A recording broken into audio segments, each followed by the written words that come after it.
All right, we're going to go ahead and call this meeting to order. Welcome, everyone. So let's go ahead and do introductions. I will start and we'll go around the table, then we'll go through the audience. Felix Rivera. Christopher Constant. Suzanne LaFrance. Duke Trainee. Nancy Burke, Mayor's Office. Carol Hess. Tom McGrath. Ronald Legal. Evan Tanner. J.W. Fry. Leanne Gonzalez. Judith Van Der Egg. Eric Tula. Mike Courtney. Patricia Kanish. David Jacoby. Tim Cole. Lisa Aquino. Susan Musante. Beth Wilson. Maureen Highmore. Dave Barabee. Betsy Brown. Joel Ketterer. Kevin Kelly. Zach Burgess. Kim Sites. Tasha Hodge. And for the two folks that just joined, if you could, for the record, state your name, please. Hunter Dunn. Trey Collins, the Left County Finance Corporation. Thank you. And let the record reflect that Mr. Weddleton has joined us. All right. So, moving on then to committee discussion. Just a couple quick points I want to make about public comment. So I'm going to be giving audience members opportunities to speak on specific agenda items as we go along through the agenda. Please keep those comments germane to the topic. Otherwise, we will have an audience participation section at the end where you can speak about items not on the agenda. And just so everyone knows, all comments are going to be limited to 2 minutes. And also let the record reflect that Mr. Steele has joined us. All right, so we'll go ahead and start with committee discussion. I know that Mr. Constant has an item or two to discuss. Otherwise, are there any other committee members that have items to discuss? I don't. No? Yeah, the floor is yours. So I overnight worked with someone who's really good, and we drafted an ordinance that I'm going to be introducing as soon as Dean gets back. But I just wanted to put it out there for conversation. This is pre-legal review. I intend to see the creation, if possible, if supported by at least 6 members of the body, of a new community council. One that's not tied to geographic boundaries, but one that instead is organized by homeless people for homeless people under the charter rules of how, and the code, how community councils are organized. They would have to hold meetings, determine a location, determine bylaws, but with the intent of having a group step up and be able to kind of speak for themselves about issues that are germane to their lives. And so I have that ordinance drafted, and here's a copy to be kind of shared around. Who drafted it for you? I did it with late into the night with my old hat Julia. Okay. So, and I have some additional copies for people For members of the audience. here as well. And so I just think that there is a group that doesn't really fall within the structures of our community council system. I mean, they are residents per se if they live at this corner or that corner, but mostly those folks don't participate. And so the intent is to help develop an organization, a self-driven organization that can speak. So that's kind of the gist of this. We got the Federation yet to see if Nope. they would recognize them. Nope, I haven't yet. So this is first step, first come to light.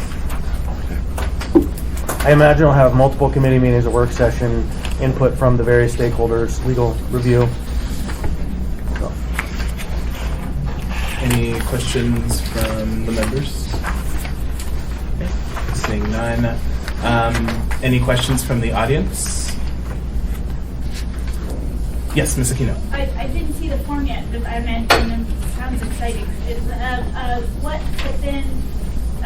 within if they become not homeless, if they get into housing, which we'd hope that they're engaging. Absolutely.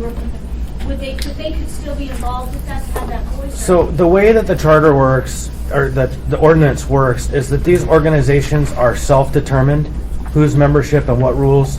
And so it would be my belief that that group would set the rules for its own membership, that maybe it's homeless, maybe homeless in the last year, maybe it's housed, and I don't know what the answer to that question is. The idea isn't for us as an assembly to create this body.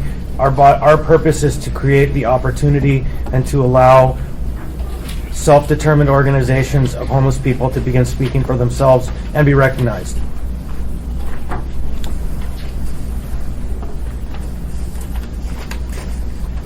So, not to put you on the spot, Mr. Hess, but as the local expert on community councils, if you have any thoughts, the committee would love to hear. Well, I've talked to Mr. Constant on this proposal over the last couple of years. I think it's worth the discussion, but I just think it's going to be difficult.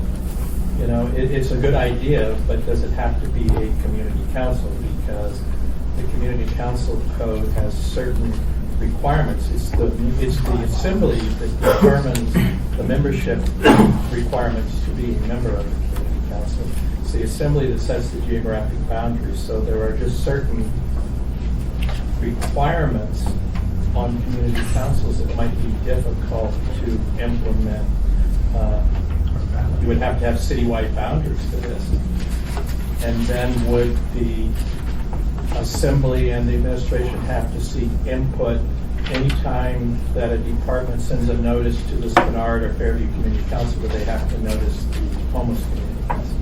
So I just think who would run it? How would they receive communications if they're homeless?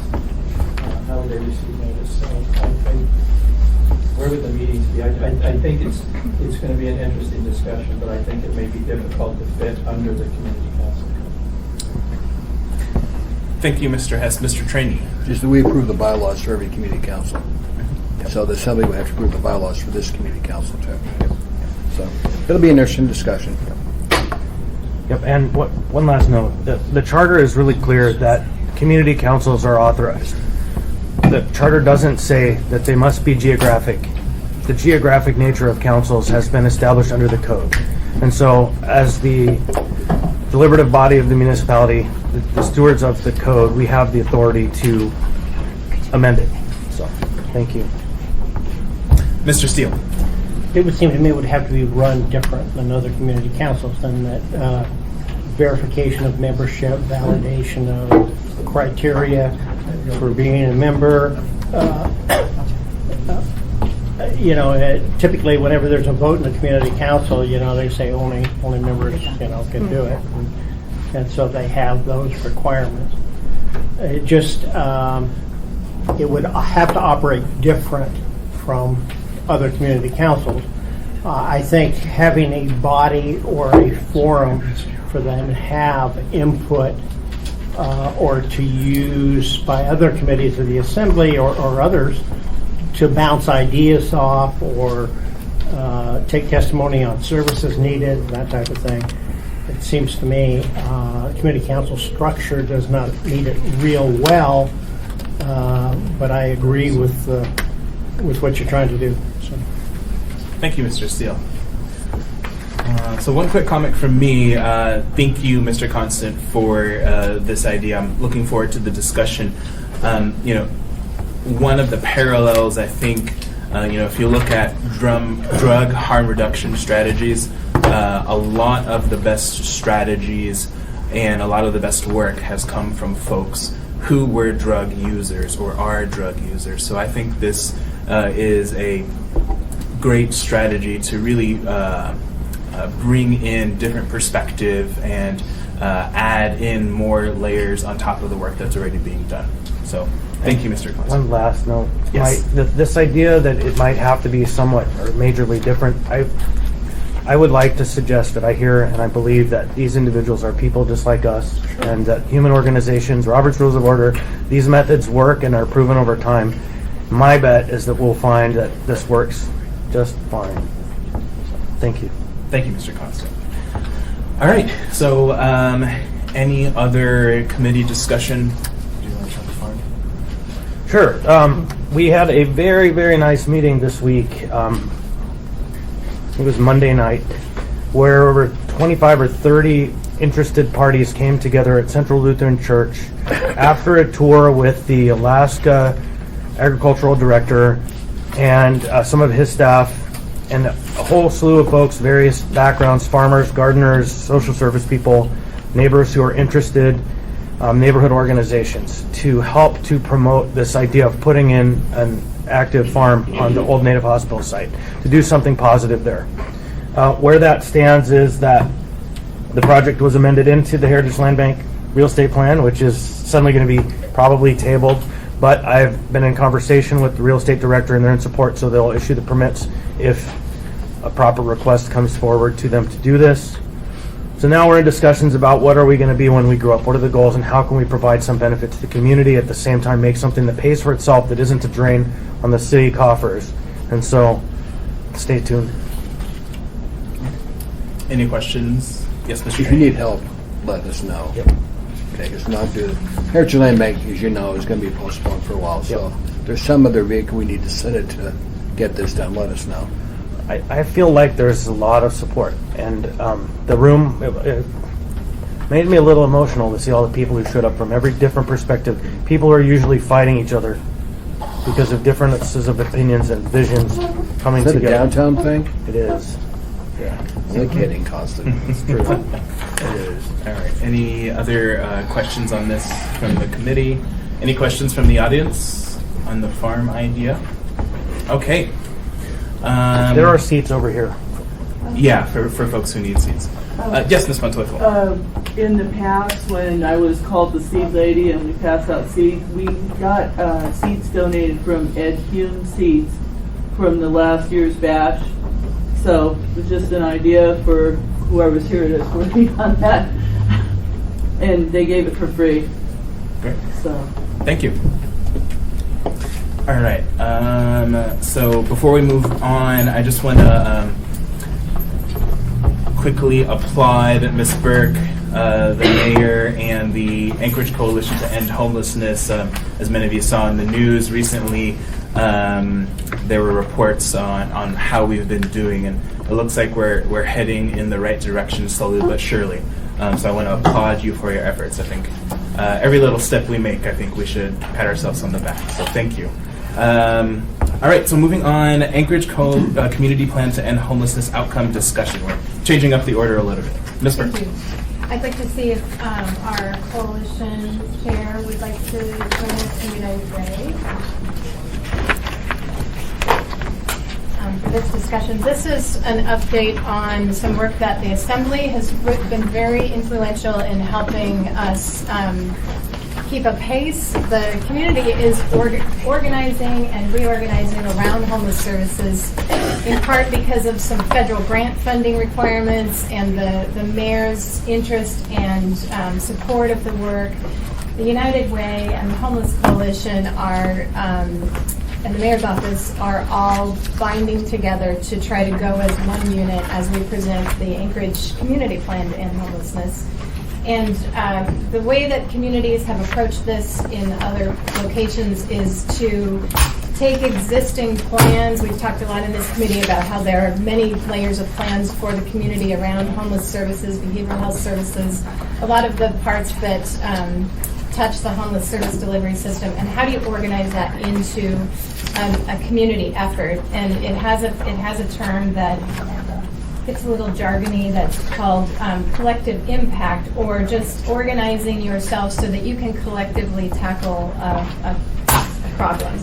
And so I have a short presentation here, and then I'll have a specific example of how this work unfolds from here to follow it. This presentation came from, just for the committee's update, remember we had a subgroup look at an Excel spreadsheet that had a long list of things with it. We've compiled this presentation to represent those data points, and these are not necessarily the exact thing we're going to be collecting, but this is a representation of how we're thinking about it. And then at the end of this, I'll flip over and we can take a look at the data dashboard that's available for our HUD grantees, so that you'll get an idea of what the visuals are on how this could eventually also look. Or we'll be melding them all into one. We haven't quite made it that yet. So our system, like many community systems, will have three components. One, and it gets really simple at this level, but you have to find people. You have to know where people are hitting in your community and how to locate them. You need to focus on housing, which saves you in the resources that you would otherwise expend on emergency or temporary services. Getting people to housing has been demonstrated a more effective and efficient use of resources, and then stabilizing people. So some of the indicators that we might use are ones that we did report out on Monday. This was great timing for us to come back to the assembly with these numbers because the Chamber of Commerce had the lunch and invited us to speak as that backbone organizing group. And we were able to talk about the number of homeless individuals in our community in our snapshot that's taken every year. We were able to touch on housing first and how we're looking at units and planning for them, and then what we plan to do to help stabilize people. Activities are different than those outcome and numbers, and so we're also thinking about what kinds of activities might help us move to this organized system. And the first one that we've talked about is that we're able now to provide an assessment for people coming into our system, which is a very new thing. The Homeless Coalition and the Coordinated Entry System has taken the lead on this. It's a very robust system now. It has 3 different people tasked to this process of finding people, conducting an assessment, and getting them to the list. We'll be able to view the outcomes of that in just a minute. But we've also strengthened other community resources to participate in this. So we have social services coordination in APD. We're able to tighten up the ability to find and assess people. Looking at Housing First, and we're using Housing First in a system frame here, meaning that housing is the first intervention that we want to get people to because it's lower cost, it's better for the outcomes of the individuals, and it provides for that privacy and stability that allows someone to recover and move on. And then stability, understanding what we need to do to help people remain housed. Here's the numbers that we saw from this year's point in time, and I will put in a little disclaimer here that point in time counts are challenging. They depend on a methodology that can change. If a provider is different this year than it was last year, that could impact your numbers. And so point in time is used as an indicator of how our system is doing and not necessarily as a hard number, but it gives us an idea of magnitude, how many people are in the system at any given time. And so the number we saw going down this year from 902 to 840 on the adults, that's a 1-year number. We did see more people seeking shelter, and we saw the count of people outdoors last winter go down. The families, we took a look at 2 years. There can be some variability in our data, but it did fall from 2015 to 2017 by 91 families. This does coincide with some increased resources for rapid rehousing of families. We think that is something that's going to continue to drive this number in the right direction. And just add, I think that the family numbers also been helped a lot by coordinated entry. I think that we've seen wait lists seem to shrink, and so I think that has a lot to do with coordinating our efforts among government. This data comes from the HMIS database, which is administered through our continuum of care. We have a contractor, Institute for Community Alliances is our HMIS lead in the state, and the numbers that we're able to pull from that system indicate that we've been able to assess 711 people, and they are now populating the by name lists. You see that's plural because remember it's adults, families, youth. We wrap veterans in with the adults. And we've also been able to track the number of people who are housed, and we will be able to track the progress that we're making on homelessness, as well as, remember, we talked about shortening that time that people are homeless. And so this is our shelter data that says the average length of time in the shelters is 33 days. Before we go on, Mr. Whittleson. Did you flip slide? I went back to this was the one. Oh, well, you have the, okay, yeah, I'm sorry, 711 on the by name list. Are those 217 on that list of 711?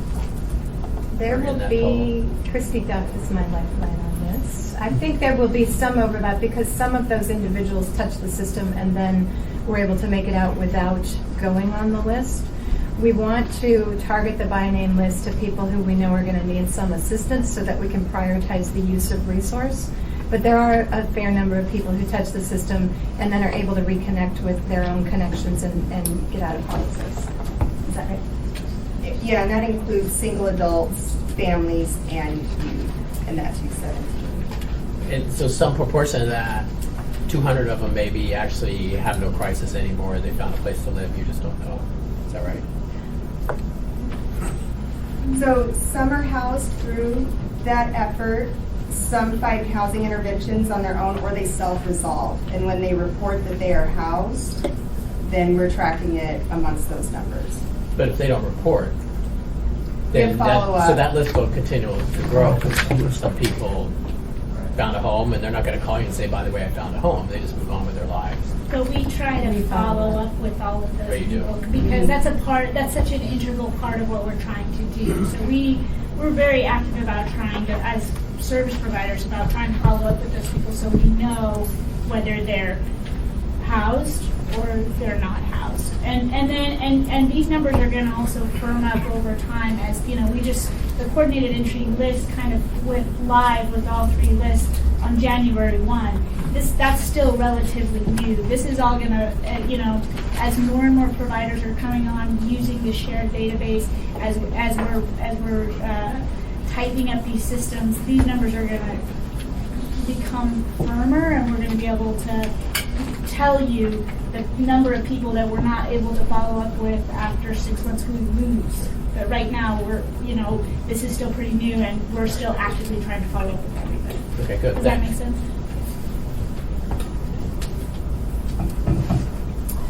The mayor's particular focus has been on adults with disabling conditions who are on the street, and from 2015 to 2017, we have counted 200. We are on track for the 100 people per year under this agenda to house those homeless adults.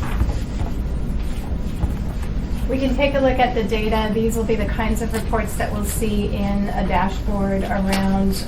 You'll see on the left the adult homeless numbers, the youth in red, families in green, and then a total in purple. And so this will be one of the visuals that we'll use to monitor how the numbers look for us. So then what communities do is you indicate those overarching, those are very useful but vague goals. Find people, help them figure out where housing is and help them stay there. That's a very simplistic view.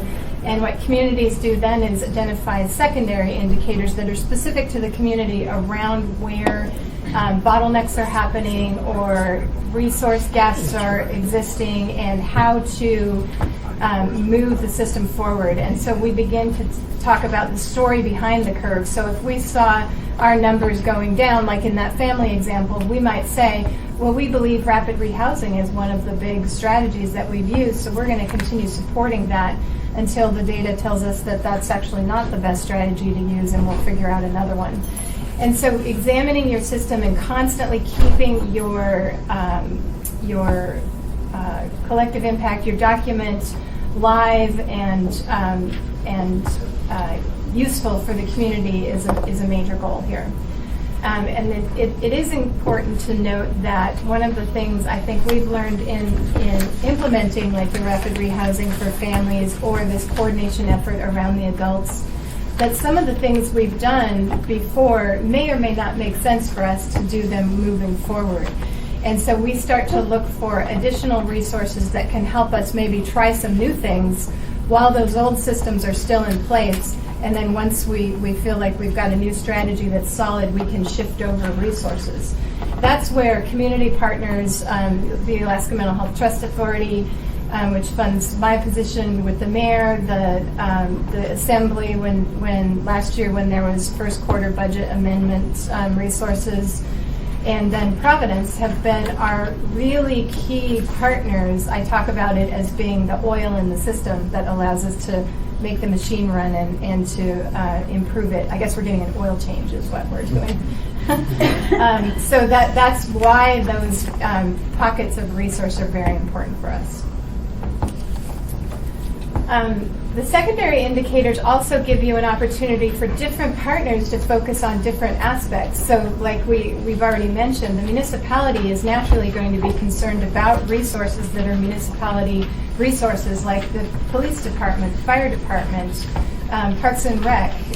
United Way is a partner that works on community-wide data and looks at systems. The coalition is working on the grant and also looking at how their programs impact the system. The nonprofits do their thing, behavioral health does their thing. So what the secondary indicators will allow us to do is for us to work in different parts or different locations in this continuum of the system, but allow us to see how the work we're doing really unites and drives down numbers. So you will see that when the mayor's office came on and heard a lot from the police department, the fire department, the safety patrol about camps and notification, our effort was to try to tighten up that connection to coordinated entry and tighten up the connection to safety for homeless individuals. So you can begin to allow entities to work in a cross-sector manner, if you will, if we're all focused on the outcome. And so these are some of we've seen this slide before in the committee, but knowing that what we will begin to do is work within the spaces between these parts of the continuum to tighten up this timeline, all with the end toward shortening the time that we identify a person in one of the public spaces on the left and get them to housing and staying housed on the right. So these are just some of the examples of the types of data points that we may pull out. We haven't finished going through this with our partners. We haven't solidified this way of collectively evaluating our work together. This will grow out of the coordination that the coordinated entry system has provided for us, and we have a very solid base now to work from. And so these are some of the types of things that we might ask ourselves about outreach. How do we get people to the right housing, the right supports, and the right economic stability? Keeping in mind that we know that each of the people, this is the chart that represents the level of need, and we're able to begin thinking about individuals in terms of what their service needs will be. If we're looking at housing immediately, we have to know which services a person can access, because without services in housing, people tend to not make it. They tend to fall out. They tend to not be good neighbors. They unsupported. For some of the population, it's not a success story. So what we want is to make sure that we can connect the housing plus services and opportunities for economic stability for individuals. And before you go on, Ms. Burke, so for folks standing, there are some seats here if you want to move around. All right, go ahead. Here's some additional ways that we might think about doing that. We might have populations that have specific service needs, that have social service resources in other parts of our broader continuum of resources. We might have people with mental health needs who we can connect right into mental health providers. We really want everyone working in their best part of their work.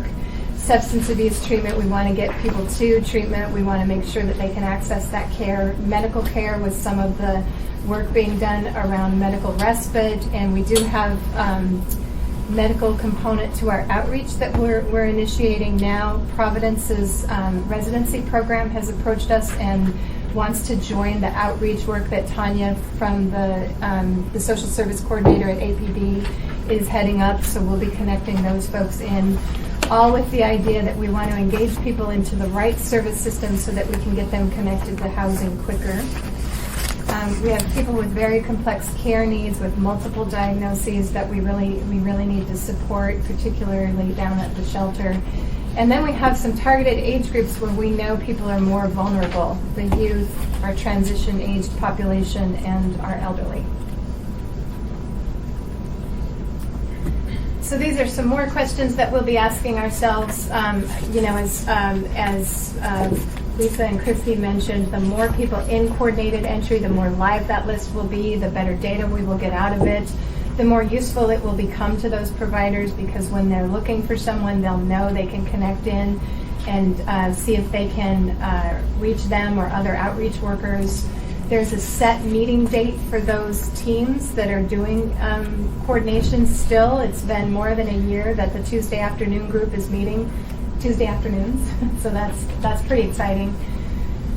We're looking for barriers, we're looking for housing referrals, so these are some more of the questions that we'll ask. I just would clarify on the word barriers there, it's not wrong, it's correct, but at the same, just to keep in mind, like, those are often programmatic, so there's different housing options have program rules about, and it might be driven by their funding, it might be driven by, it could be driven by a lot of different things. It could, and so that their barriers, it's a negative word, because to the person who's trying to get in the housing, it definitely is a barrier. But as a housing provider, some of those are some of the pieces that allow them to be funded or allow them to keep their housing strong. So that's why it's a constant tension, and we all need to be really working together and talking through all these things and making sure that the people that experience the most barriers, that there's something for them, because they're always the people that fall out.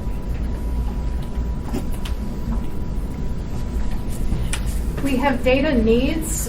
We need to do a more thorough assessment of where our resources are, and this is a chart or a drawing that depicts some of the federal funding resources really do point towards people with higher needs in terms of rental subsidies and support services.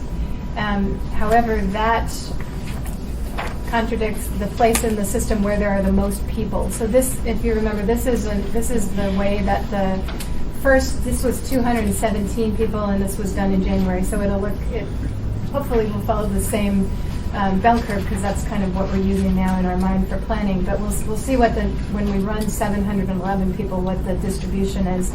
It seems as though this pattern will hold, that we really have the bulk of people kind of in the middle of the need scale, but most of our resources pointing towards the high end for adults.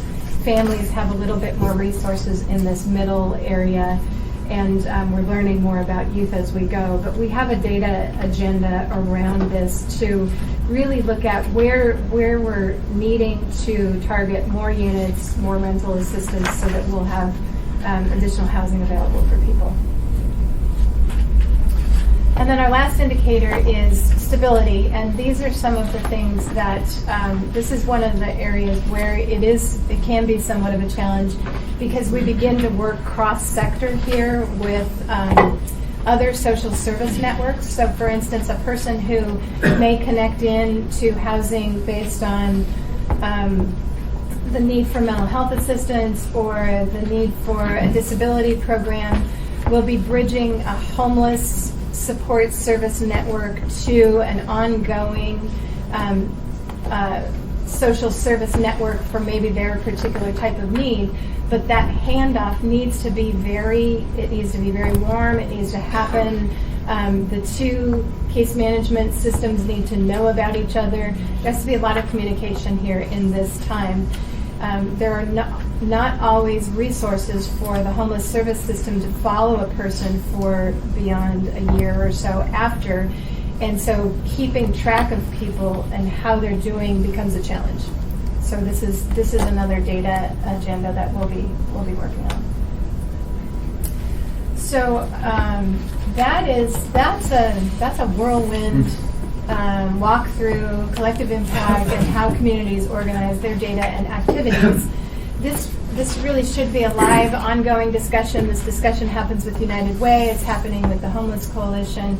And I think the thing to do is invite feedback from assembly members, or if you'd like to have more time to just work on this as we develop the dashboard, we'll be happy to do that. An example of how this may look is here.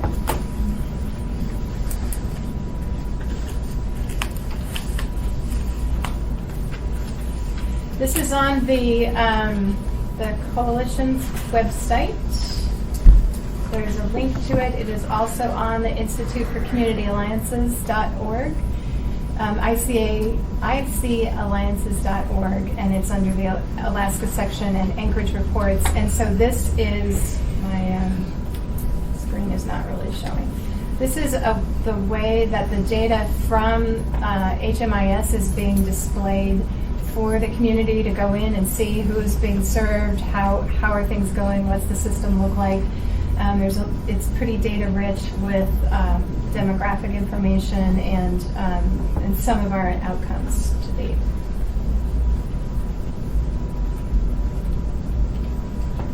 So I encourage members to take a look at that. I think the vision that Brendan Babb has for the municipality, that we will link to this, or that we will be able to host something that might be similar, such as this, with data points that the municipality wants to highlight.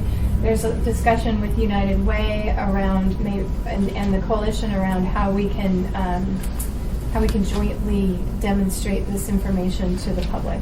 So that'll be coming to you in the future. Before we go on, Mr. Whittleton. If you want feedback on the data, I always worry about your kind of range of error. If you say that, gosh, we're down 50 less in your point of time count than last year, that sounds really good, but your range of error is probably 100.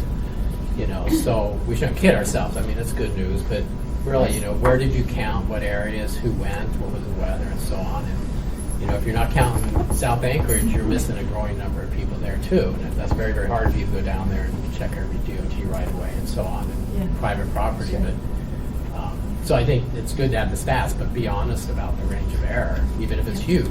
It's just, we need to know that.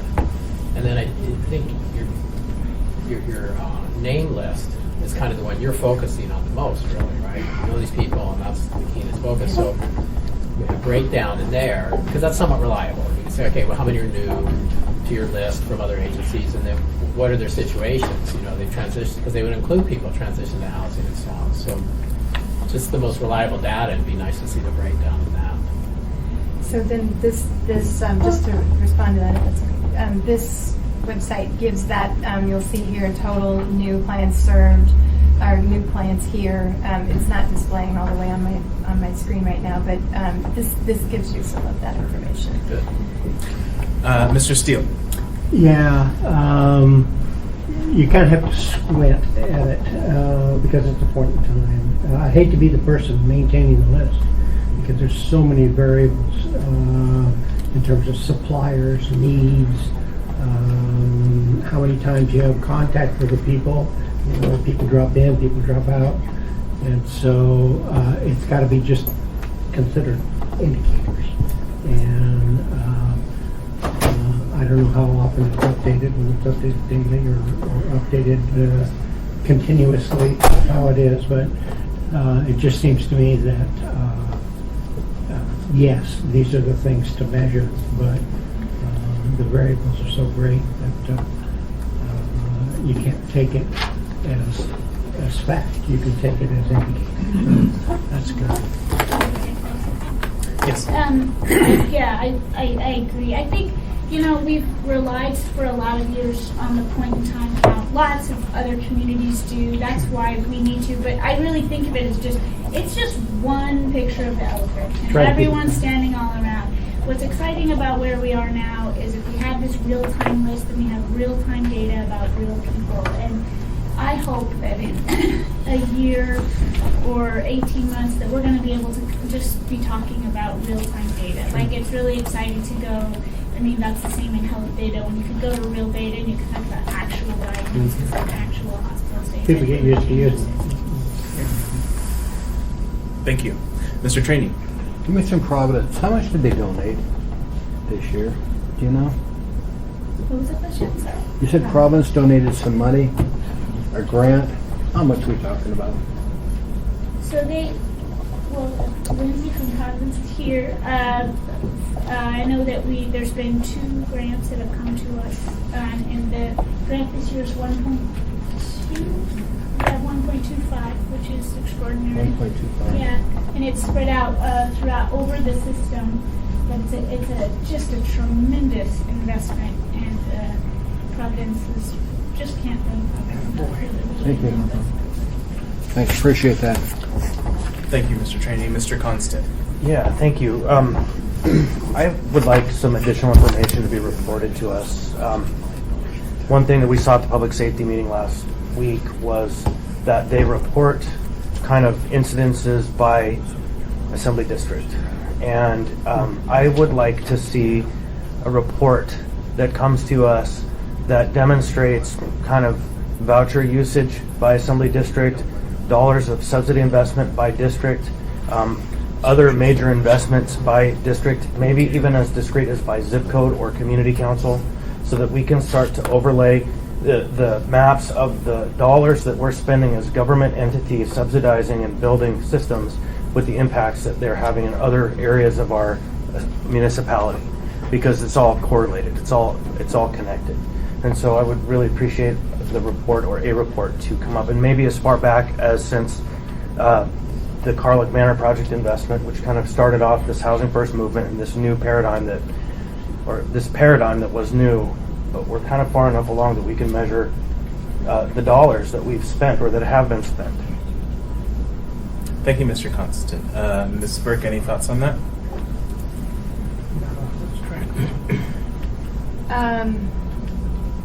That would be a significant effort. And I'm not sure how, I was trying to think of how that would be done, because it's multiple funding streams. We'd have to maybe get some more information on what would be helpful for the committee. Thank you. All right. So any other questions before Ms. Burke goes on? Okay, go ahead. So then shifting to the mayor's report, you have a document in your packet that discusses elder stabilization. And this is a framing of how we would take those overarching sort of more lofty goals of finding people, helping sort out what their needs are, and getting them to housing quickly.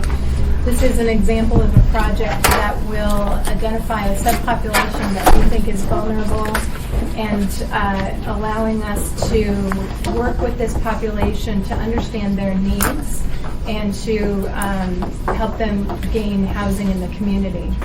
So the proposed elder stabilization project comes from some of the work that we're able to do now with our HMIS data system and examining data of the homeless, that we believe there's a growing number of people over the age of 65 who are elders and who are particularly vulnerable and challenged in the shelter system, given the surroundings and the getting up and down from mats every day.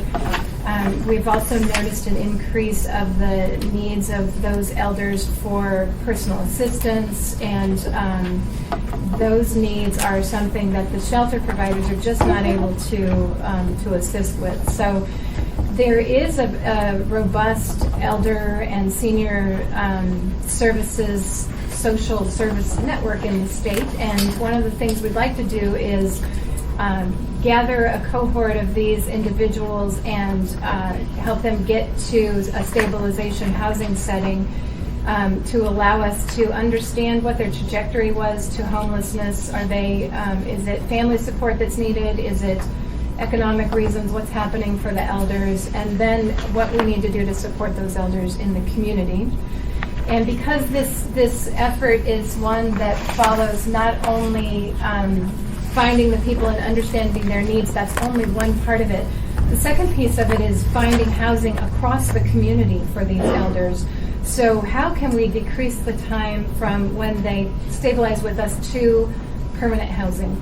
That housing could be with families, it could be returning to other communities if they're from another community, it could be in senior housing around Anchorage, where we know there are units that are routinely subsidized as part of senior housing programs.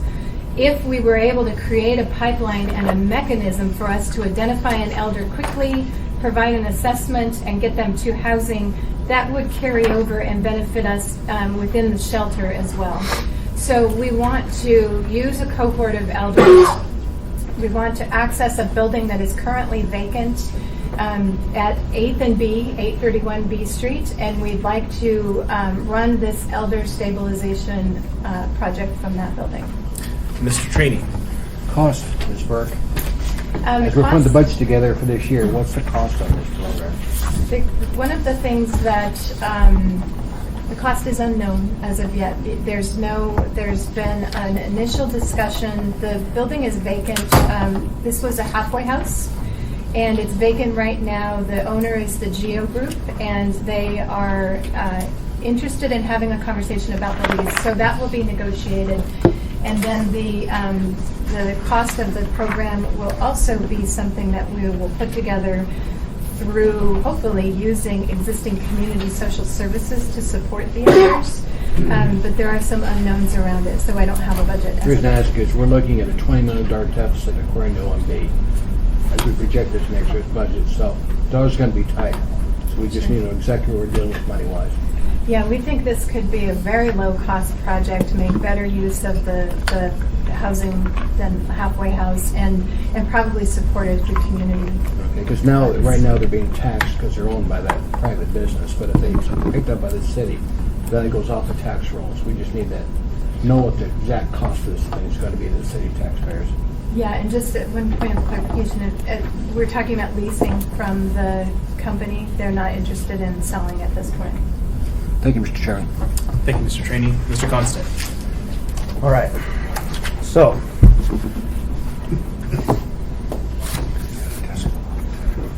July 21st, 2015, the opening of the Safe Harbor Inn/Sitka Place project in the downtown.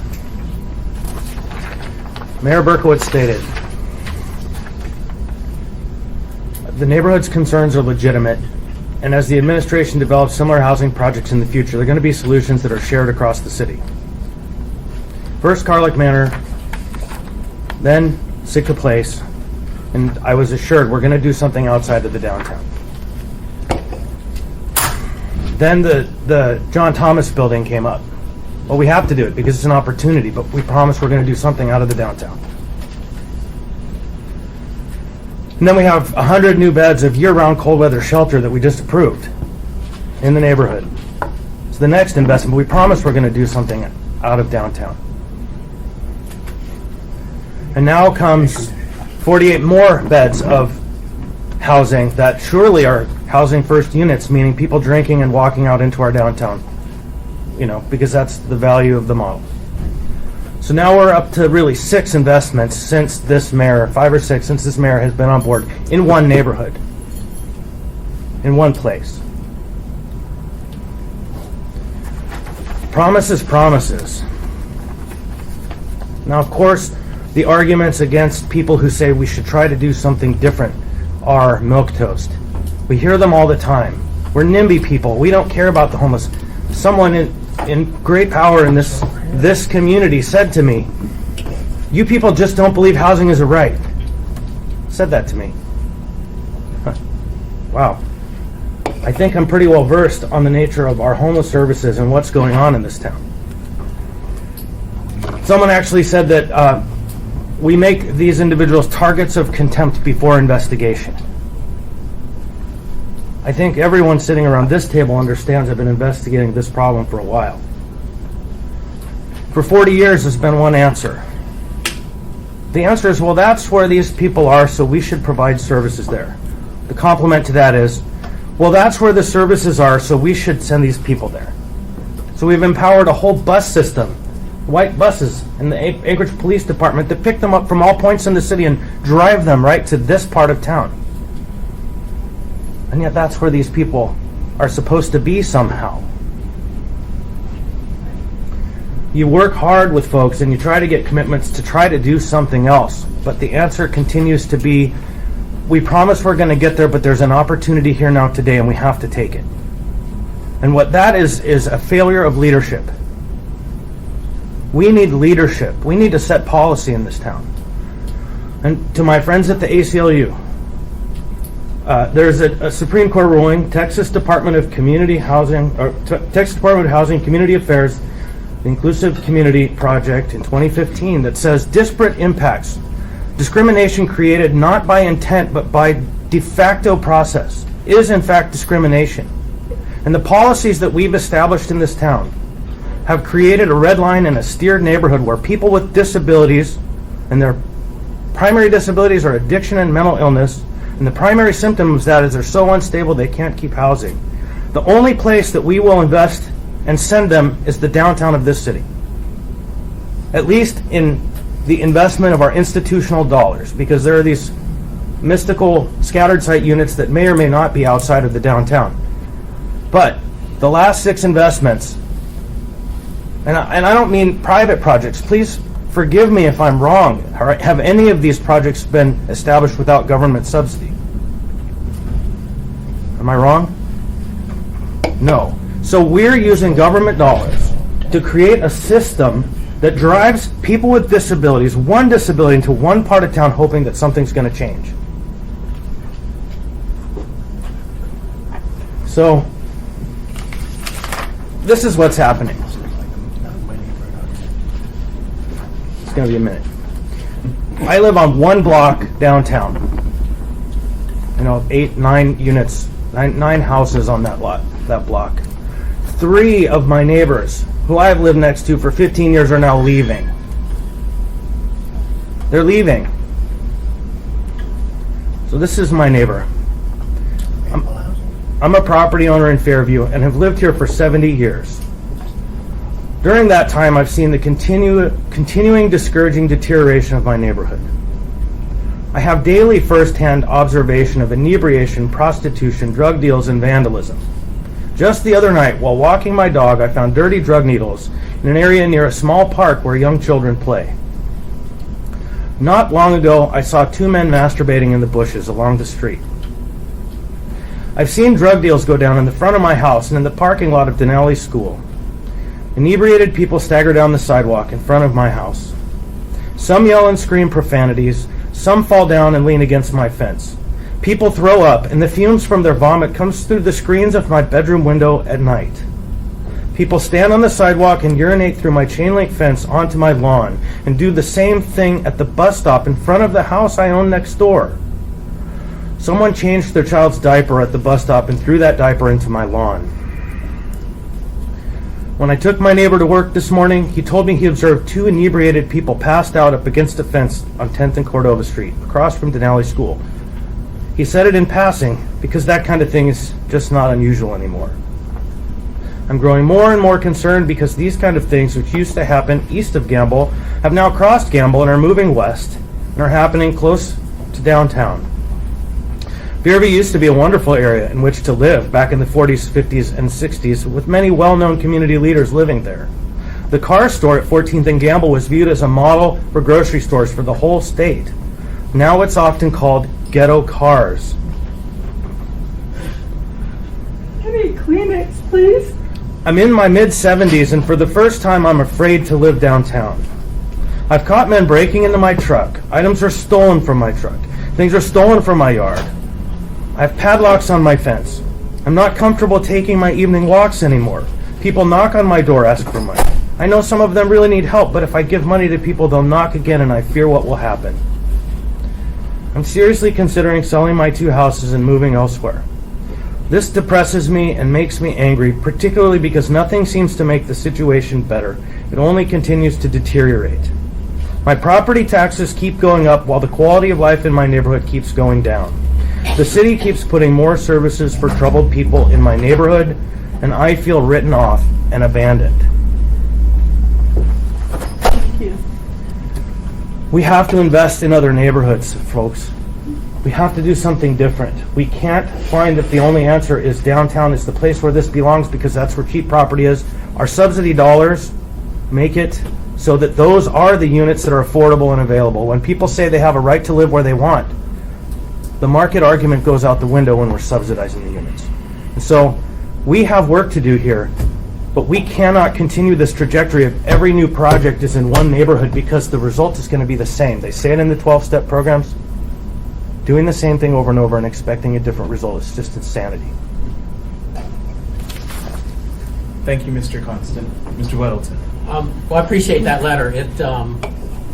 I've gotten exactly similar letters from people in South Anchorage. It's not just in downtown. I mean, clearly, if you look at the statistics, downtown has a higher density of these problems, but South Anchorage, and I have people next door, all these issues.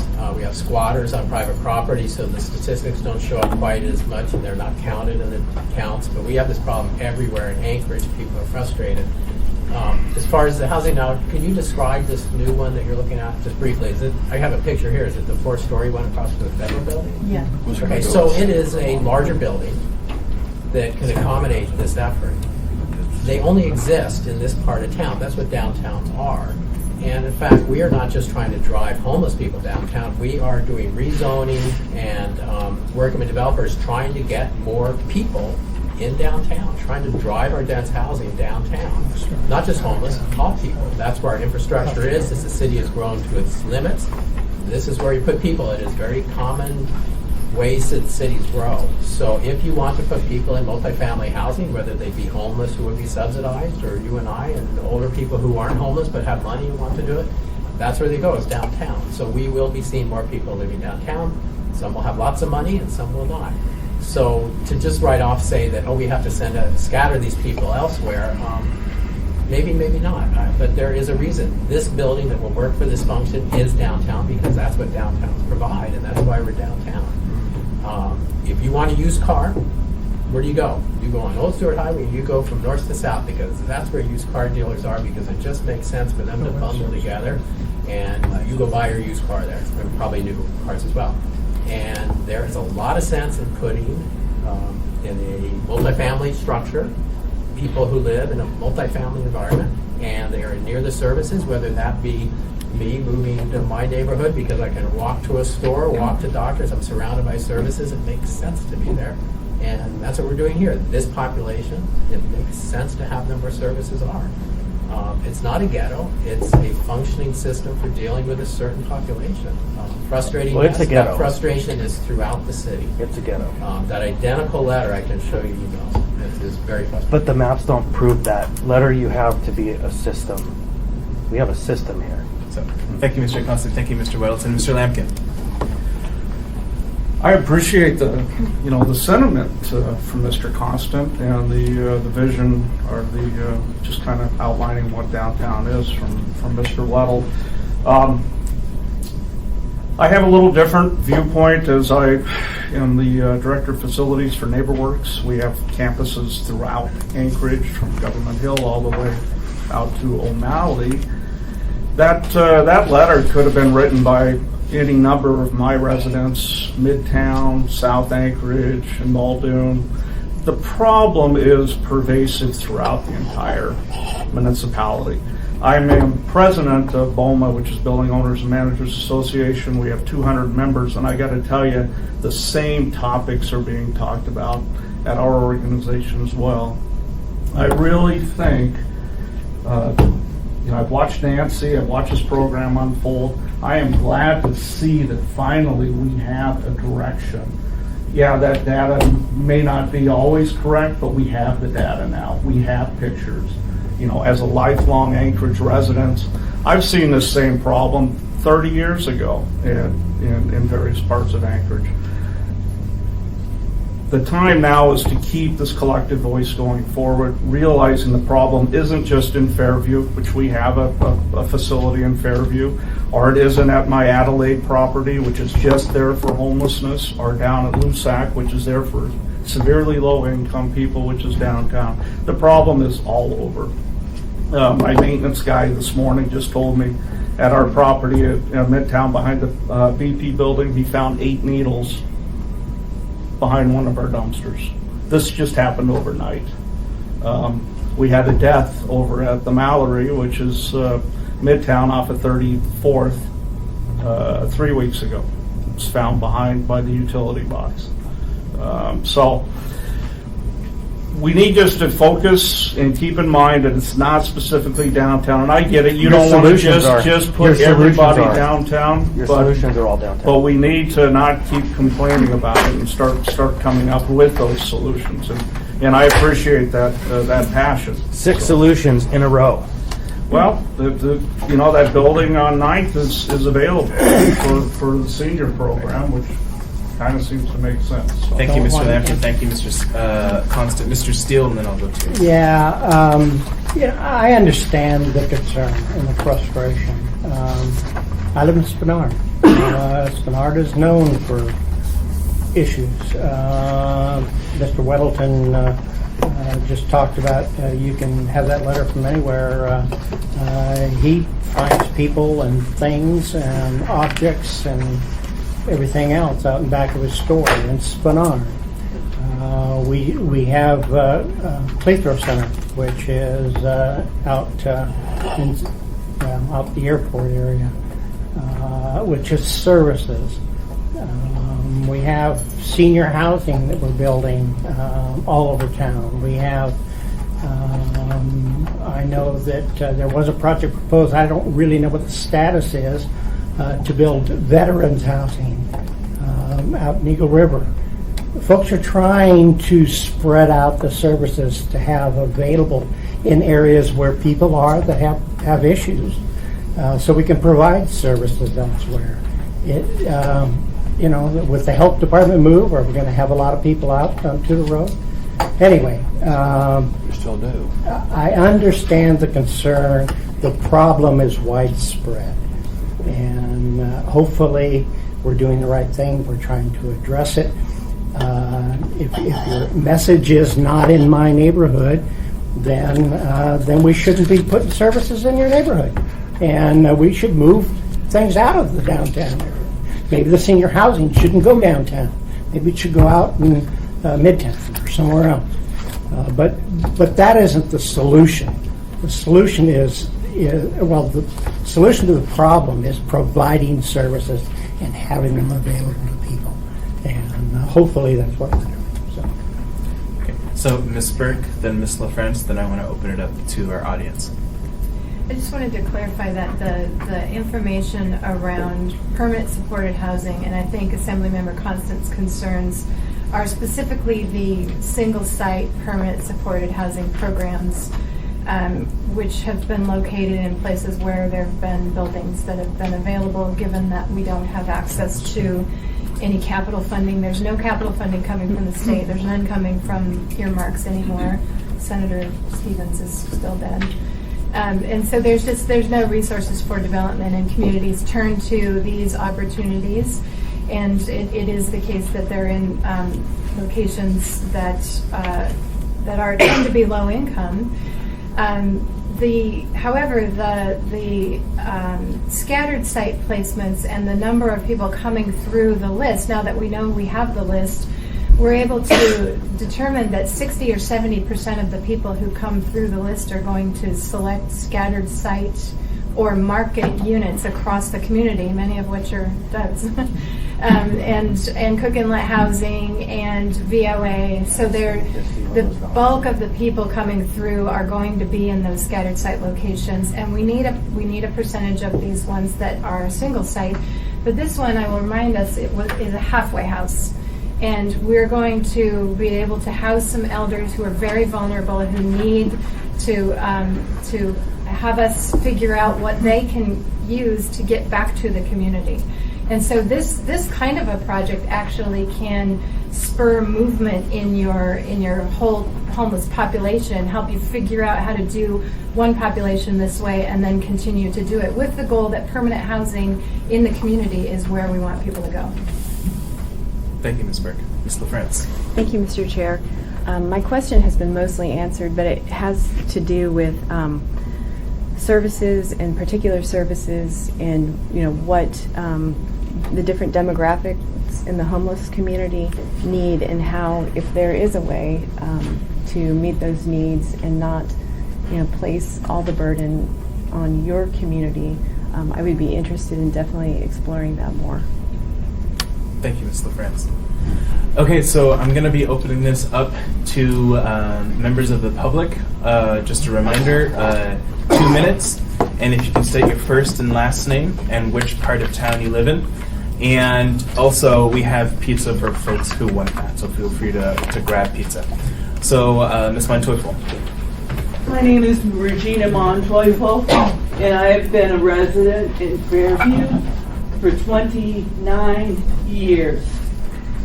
These days, I pack a gun inside my pocket.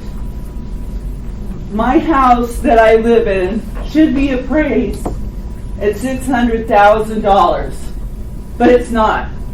It's less than half than that. I have been burglarized 4 times. I just got burglarized last Tuesday. Somebody's running around town with a $5,000 That's Unlimited collector's gun. I am the former vice president of Fairview Community Council, and on record through the council notes and the Federation of Community Councils, we can track how much money throughout the years has been put into Fairview. I don't understand why we don't have these groups that we're targeting for, that we are not opening up where they had grandma and grandpa houses throughout the city in the garages.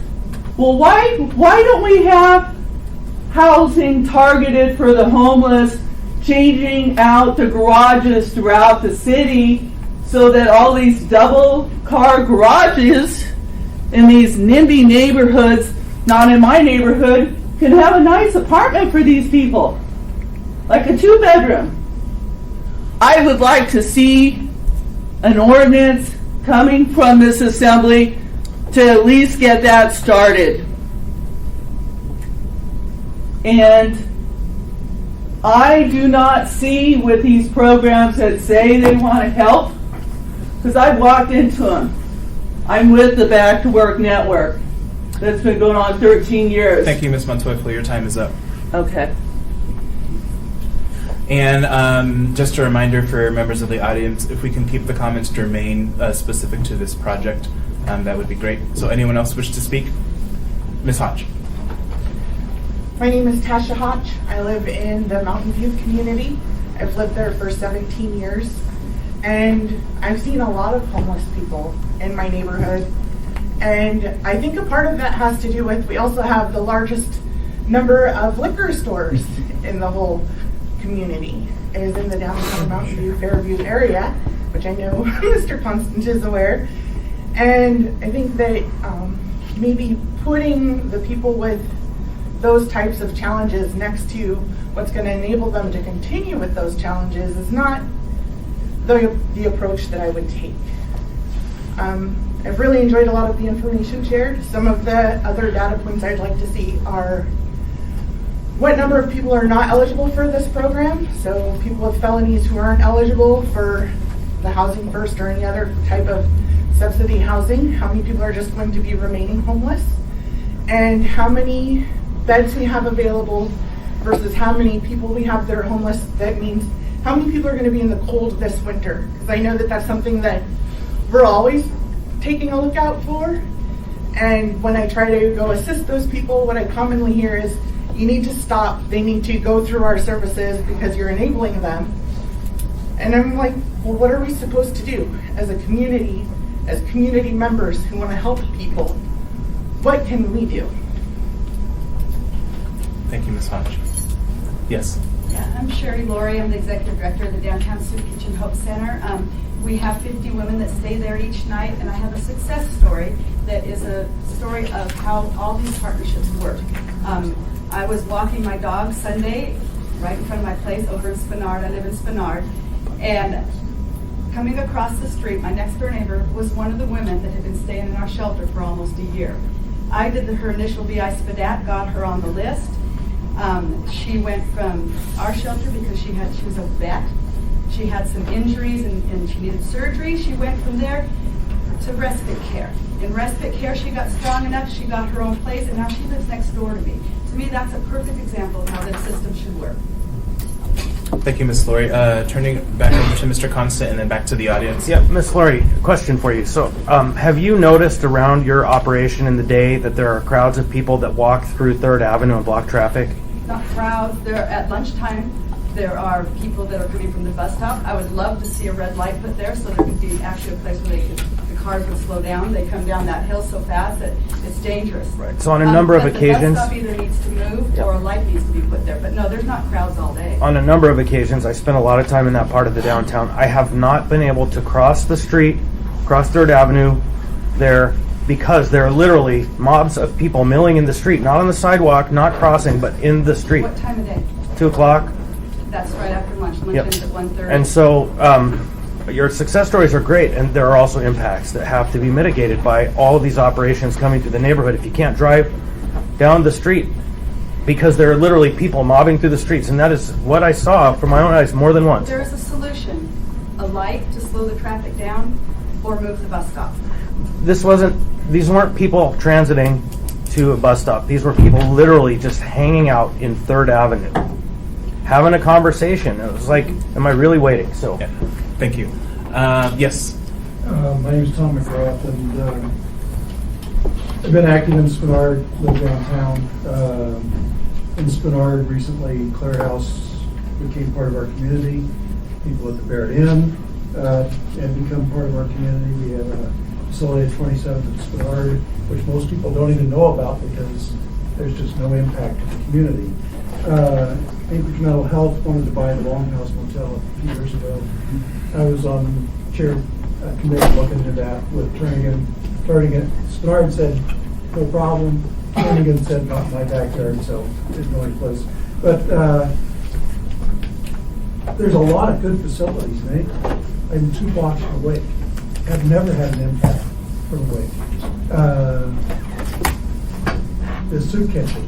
I drive by there because I drive downtown to 3rd, turn. I've never seen a problem there. Maybe there is, but I've never seen it. So,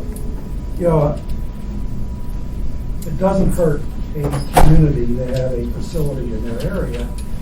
Maybe you need to go work with them a little bit and help out, and maybe there's other solutions.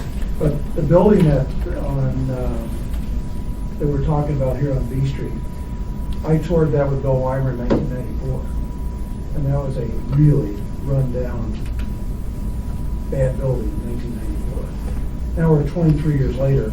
I hope that if we do lease it from them, that's a really cheap price, because I know a lot of them work is going to have to go into that building before it's livable. So just a word of caution. It's been a terrible building for a long time.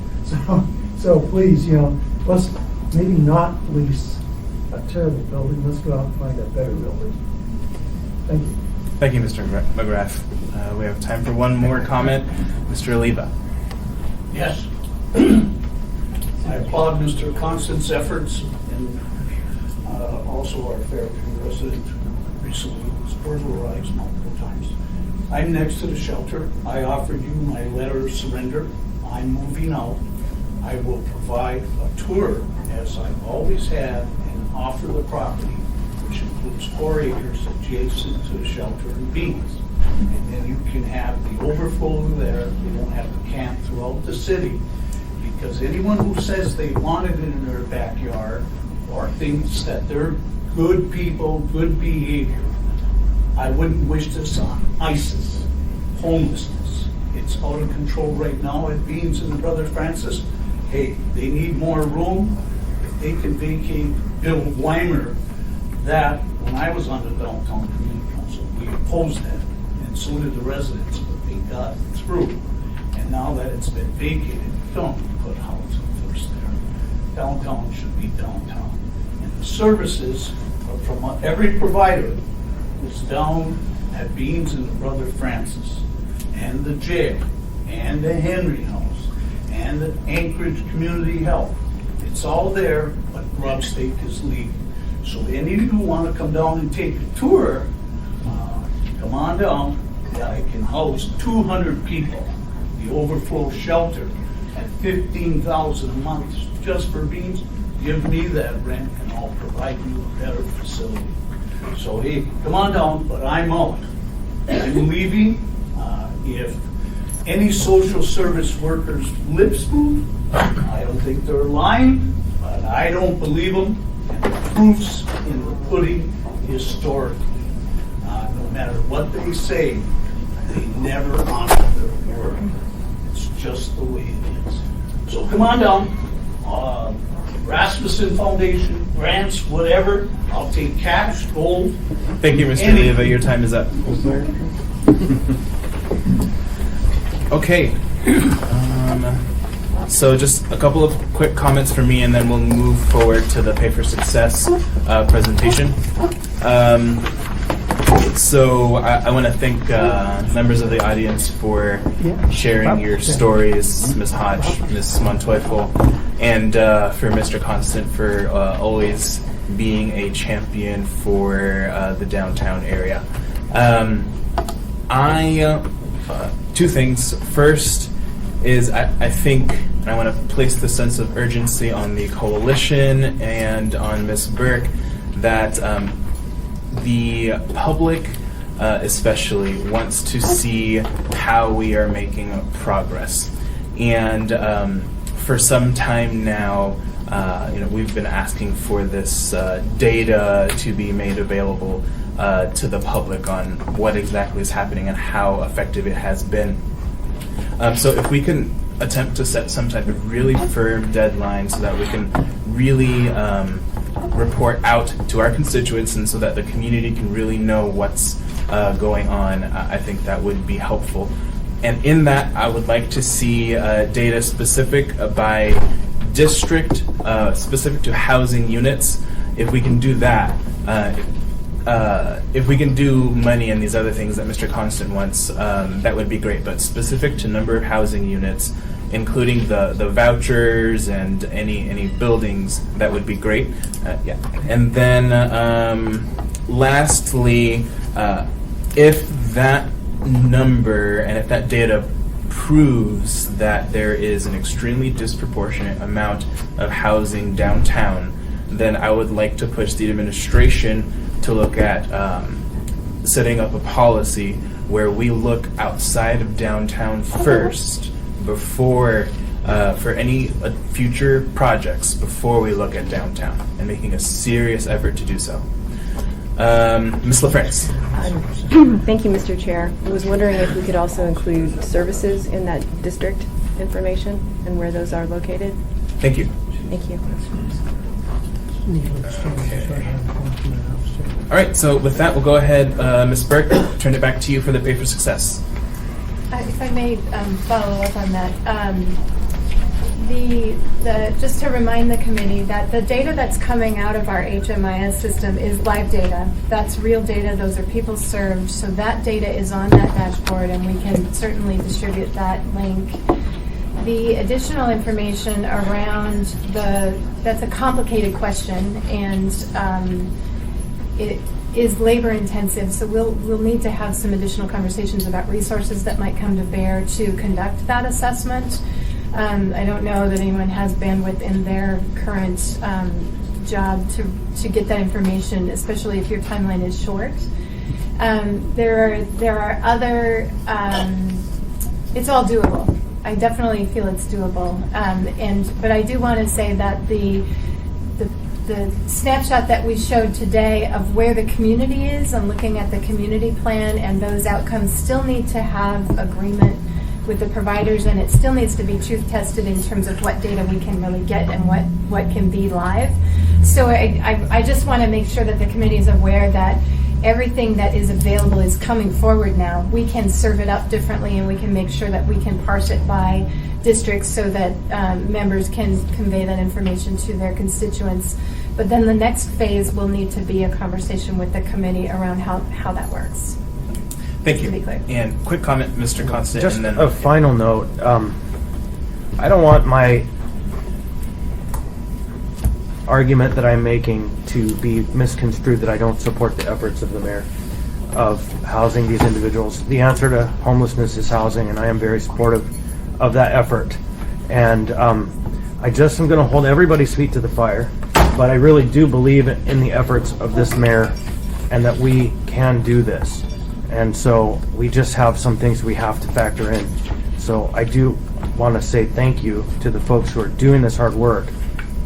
Make sure that's clear and on the record, because I respect you all for your passion. I may not agree with all of your tactics. So. Thank you, Mr. Constant. Okay, with that, you have the remaining 10 minutes of our meeting for the Pay for Success. I think I'd like to invite the folks who traveled with us. The adult homeless system and the youth homeless system have exciting events happening right now in that we are grantees for systems change projects around ending youth homelessness, and that group actually is taking their first grantee trip to Washington, D.C. next week, and I think they were presenting to the committee last month while we were out of town attending the Adults Pay for Success grantee meeting and then site visit. So United Way and the mayor's office, United Way is our recipient of this this project, and I'll turn it over to Dave here in just a minute. We went to Washington, D.C. to learn more and to be part of an 8-city coalition that has this same grant award. It's a joint HUD and DOJ award looking at people who cycle through homelessness and corrections. And so that was a tremendous opportunity to learn more about what other communities are doing. Many communities are ahead of us, so we can basically just pull in what they've learned to our community. And then since we were in that part of the country, we invited key members from our implementation group to accompany us to Boston to see the mentor. Boston is our mentor city for this HUD grant, and we were able to see the structures and the transaction and all of the work that's gone forward in Boston to implement this program. And so we have Lindsay here, who went with us from Providence, Dave D'Amato, Lisa Aquino, Gary went with us, and is that everybody? So I'd like to actually just let them describe that experience, and I've talked a lot this committee, so I'll let them take it from here. Thank you, Ms. Berg. So I want to make a couple of comments. The first is that we're about the data. We're in the very first months of this process, and to see the data where it is today is astonishing. We have been watching other communities, and that we've got 711 people on our by name list so far is fantastic. We are doing really well. We've been able to watch all these other communities around the country move ahead, and we saw where they started, and we're moving fast. We're learning, and we're adapting very quickly. And it's a testimony of the fact that the partnership that we set up and the relationships that were existing and that are being built on now are doing what they're meant to do. The Pay for Success project is really about a lot of what Nancy and Lisa were referring to earlier. It's about looking at the system gaps, looking at the barriers, to Lisa's point, and getting some solutions to them. It is new, but it does a lot to assist with the mayor's objective to end homelessness and with our community's commitment to end homelessness, because what it does is it focuses our actions and activities on outcomes, and then it repurposes the way in which we do the payments and the relational structure between the providers and the clients and the community. But I'm in the weeds already. What we learned on this trip, what I learned on this trip, is that we are uniquely positioned to actually be successful. A lot of us, when we got this award, thought this is a huge lift. It is a massive change. Are we the right people? Is this the right time? And what I can say now is that both Boston and Washington taught me that we are uniquely positioned to succeed, and that the people that went along on this trip were also supported, I think, by noticing a lot of their peer groups moving to the next stage that's not always anticipatable when you're in the middle of doing good work, when you're in the middle of really performing a triage of people who are in crisis 24 hours a day. You don't always have the bandwidth to see how you can evolve even farther. And this trip, I think, did that for us. So I don't want to burn through everybody's time. Thank you. Sure. I'm just going to speak a little bit. Hi, Lisa, and I'm representing the Coalition to End Homelessness, but you all know I'm also from Catholic Social Services. I'm going to focus a little bit. So I tried to organize, and all of us and the troopers are, to have some specific site visits to look at specific programs, because Boston has been working on this issue for a long time, and I want to see what's going on. And there's a couple things I think are really important to bring to it. There were big learnings for me. So just to paint the context, in Massachusetts, 93% of people are insured by Romney Care, and the state has a law that anybody who wants shelter will receive shelter, and it's paid by the state. And we visited so the government funds a lot of basic shelter needs. We visited their shelters. We walked around the areas where a lot of people are experiencing homelessness congregate, and their shelters. We are with them in a lot of the cutting edge things that they're trying to do. We're also trying to do it, and a lot of the challenges and issues that they're experiencing, we are too. And they've been doing this for a while, and they have funds, and they're working on some really innovative ideas. It made me very proud of my staff at Brother Francis Shelter and the amazing work that they're doing, and the push that they're doing to be innovative. I also had an opportunity to visit an incredible day shelter program, just phenomenal, and something I really think we should work towards. But the one I really wanted to make sure to hit hard was we got to visit with Dr. O'Connell. So this is his book, Stories from the Shadows, and this was an inspiration to us in our partnership with Providence and Alaska Regional, the Alaska Mental Health Consortium, South Central Foundation, and the Neighborhood Health Clinic, in building some of the health programs that we've built at Brother Francis Shelter, and thinking about next steps, which we're always trying to think about and work towards. So we got a chance to visit the respite program that Dr. O'Connell started in Boston, and it was amazing. It was like a hospital. It was a sophisticated system, but setting, but it was also just clearly based in compassion. It included everything, and it really, I think, it gave us some really great ideas about next steps and ways to move forward, looping in behavioral health with some of the medical health things that we're doing. So it was really exciting, and I think inspiring about where we can go next. Thank you, Ms. Akito. What was the name of that book again? It's called Stories from the Shadows. Thank you. Yeah. And Gary Ferguson with Rural Cap. Just building upon what Lisa's sharing, the health care for the homeless programs and looking at how they brought the circle of care to where people are at is really impressive in Massachusetts. And of course, their funding model is an area that we need to work on here in our state, because Medicaid pays for, I think it was 80% of their bottom line for services. And at Rural Cap, even at best, right now, our current properties, we're like maybe 35-40% of the operation side as far as case management services, and that's really an area of opportunity as far as providing the services to keep people housed. And the pay for success model, which is really a brilliant way to look at outcomes, because it's based on, like right now, the current model is about 85% is where their goal, their target is, and currently with our Housing First, we're above that. We're meeting and exceeding those goals for pay for success already here with our current Housing First. And to me, that's an impressive indicator of the services that we're currently doing. But there's still a lot of work to do to help with the funding formula, and that's an area that's going to take not only the pay for success model, but the state and the muni and other stakeholders to help fund that.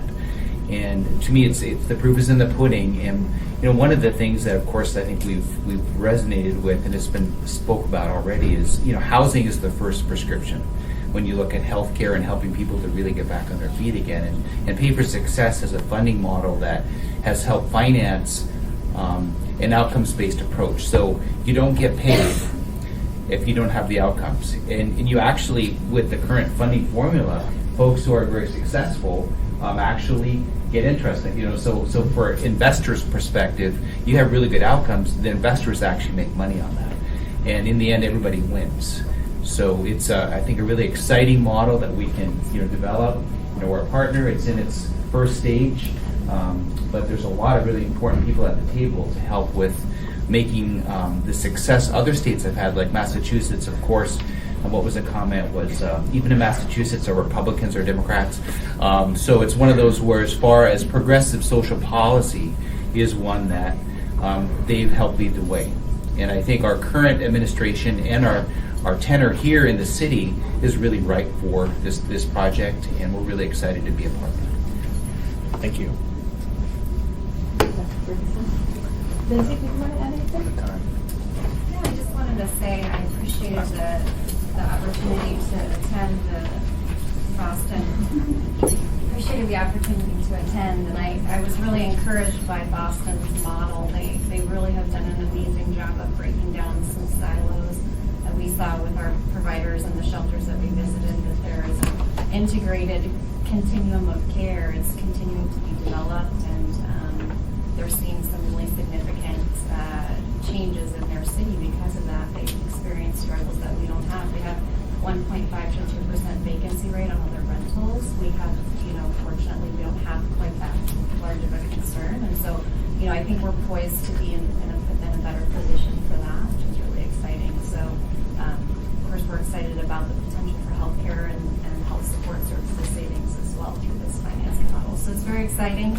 It's a heavy lift, as Dave said, but it's exciting. Thank you. All right. So with that, this meeting is adjourned. Thank you.